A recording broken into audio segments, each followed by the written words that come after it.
तो आखिरकार धर्मेंद्र प्रधान ने अपने पद से इस्तीफा दे दिया है। उनकी जगह शिक्षा मंत्रालय की जिम्मेदारी अब प्रहलाद जोशी को सौंप दी गई है। लेकिन आखिर कैसे अभिजीत दीपके और जेनजी ने कॉकरोच जनता पार्टी बनाकर धर्मेंद्र प्रधान को इस्तीफा देने पर मजबूर किया? दरअसल देश में 2024 के बाद 2026 में भी नीट का पेपर लीक होने के बाद छात्रों के मन में गुस्सा था, जिसे एक सूत्र में पिरोने का काम किया अभिजीत दीपके की बनाई कॉकरोच जनता पार्टी ने। कॉकरोच जनता पार्टी की शुरुआत हुई थी एक मजाक के साथ में।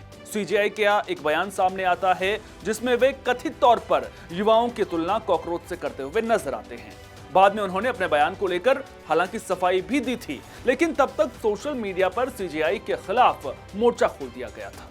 युवाओं पर सीजेआई का बयान आया तो अभिजीत दीपके ने सोशल मीडिया पर एक डिजिटल प्लेटफॉर्म कॉकरोच जनता पार्टी बना दिया, जिसकी टैगलाइन थी voice of the lazy and unemployed, यानी आलसी और बेरोजगारों की आवाज। जो युवा खुद को सिस्टम के आगे लाचार महसूस कर रहे थे, वो एक मजाक के साथ शुरू किए गए डिजिटल प्लेटफॉर्म के साथ जुड़ने लग गए। जब यह डिजिटल आंदोलन शुरू हुआ तब दीपके अमेरिका में थे, लेकिन उन्होंने दूर बैठकर इसे केवल सोशल मीडिया तक सीमित नहीं रखा। जून 2026 की शुरुआत में अभिजीत दीपके भारत लौटे। उन्होंने दिल्ली के जंतर मंतर का रुख किया, जहां उन्होंने पुलिस की अनुमति के साथ लोकतांत्रिक तरीके से धरने की शुरुआत कर दी।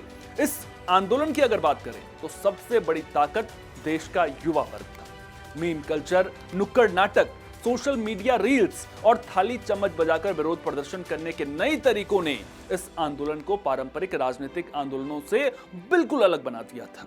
सीजेपी ने साफ कर दिया था कि उनका मुख्य निशाना देश की शिक्षा व्यवस्था और परीक्षा माफिया है, और इसके लिए धर्मेंद्र प्रधान को तो इस्तीफा देना ही पड़ेगा। इस शर्त के साथ कोई समझौता कतई नहीं किया जाएगा। जैसे जैसे जंतर मंतर पर भीड़ बढ़ने लगी और ये आंदोलन देश के अन्य राज्यों तक फैला, तो सरकार ने भी बातचीत की पहल शुरू कर दी। सीजेपी के प्रोटेस्ट में घुसे उपद्रवियों को रोकने के लिए पुलिस की सख्ती भी बढ़ा दी गई। कई जगहों पर झड़पें भी हुई। जयपुर में एक रोड शो के दौरान अभिजीत दीपके पर हमला भी किया गया। जंतर मंतर में उन पर स्याही भी फेंकी गई, लेकिन इसके बावजूद वो सीजेपी के समर्थकों से लगातार अहिंसक बनकर प्रदर्शन करने की अपील करते रहे। सरकार के साथ पहली बार की बैठक बेनतीजा रहने के बाद जब दूसरी बार सीजेपी के प्रतिनिधि जेपी नड्डा और जितेंद्र सिंह के साथ बैठे तो उन्होंने साफ कर दिया था कि धर्मेंद्र प्रधान के इस्तीफे के बिना वे अपना प्रदर्शन खत्म नहीं करने वाले हैं, जंतर मंतर को नहीं छोड़ने वाले हैं। सीजेपी ने साथ ही यह चुनौती भी दे दी थी कि अगर प्रधान का इस्तीफा नहीं हुआ तो ये आंदोलन देशव्यापी रूप ले लेगा और प्रधानमंत्री के इस्तीफे की मांग उठाई जाएगी। इस दौरान सोनम वांगचुक जैसे अन्य बड़े चेहरे भी इस छात्र युवा हुजूम के समर्थन में आ खड़े हुए और आखिरकार जुलाई के आखिरी शनिवार को चौतरफा दबाव, जंतर मंतर के धरने और देश की छवि पर पड़ रहे असर का हवाला देते हुए शिक्षा मंत्री धर्मेंद्र प्रधान ने अपना इस्तीफा प्रधानमंत्री नरेंद्र मोदी को सौंप दिया। अपने त्यागपत्र में उन्होंने नैतिक जिम्मेदारी स्वीकार की। कहा कि जंतर मंतर और देश भर में बने हालात का फायदा राष्ट्र विरोधी ताकतें ना उठाएं, इसलिए वो ये पद छोड़ रहे हैं। जैसे ही ये खबर जंतर मंतर पहुंची, वहां जश्न की लहर दौड़ गई। अभिजीत दीपके मंच पर भावुक हो गए और घुटनों के बल बैठकर इस जीत का जश्न मनाने लगे। अभिजीत दीपके ने ताल ठोककर कहा, हमने कर दिखाया। यह इस बात का प्रमाण है कि अगर आप इस सरकार के सामने डरेंगे नहीं, झुकेंगे नहीं, तो आप किसी का भी इस्तीफा ले सकते हैं। साथ ही उन्होंने यह भी स्पष्ट कर दिया कि लड़ाई अभी खत्म नहीं हुई है।